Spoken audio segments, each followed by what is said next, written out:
Кердон 30 км. Браво, да.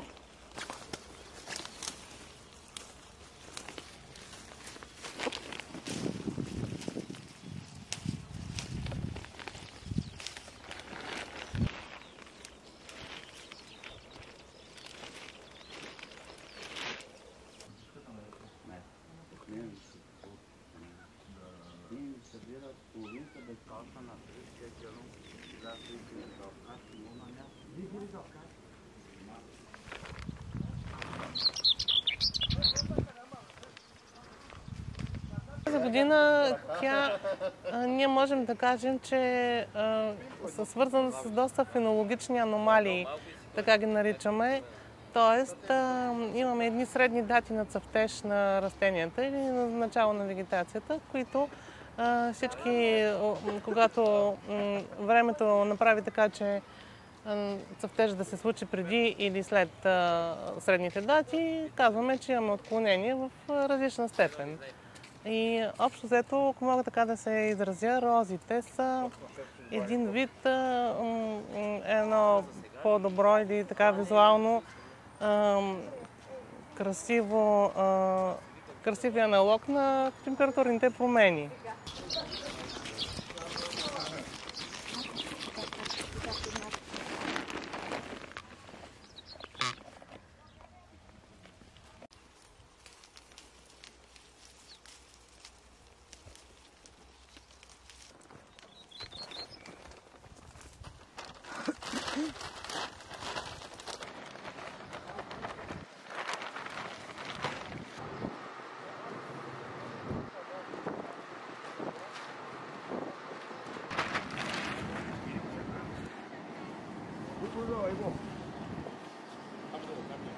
Тази година сме свидетели на климатични аномалии, като имаме в предвид, че в началото на розовата кампания беше изключително горещо с температури над 30 градуса по Целзий.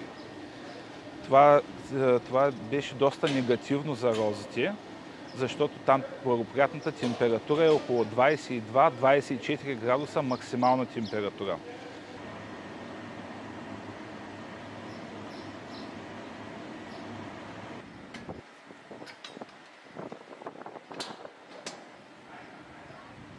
След голямото затопляне претърпяхме друг катаклизъм, като около 14 дни през ден имаше много валежи, големи температурни амплитуди. Значи от началото на кампанията 30 градуса по Целзий, а имаше дни, които максимални температури бяха около 6 градуса по Целзий.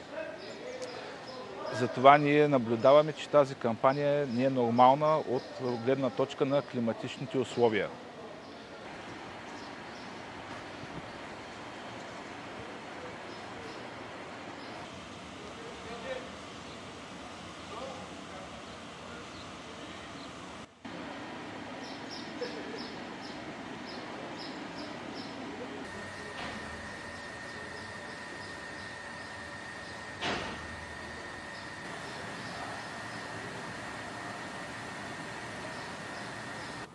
Да, аз се надявам, въпреки че климатичните промени, все пак адресът на най-качественото розово масло е Розовата долина в България.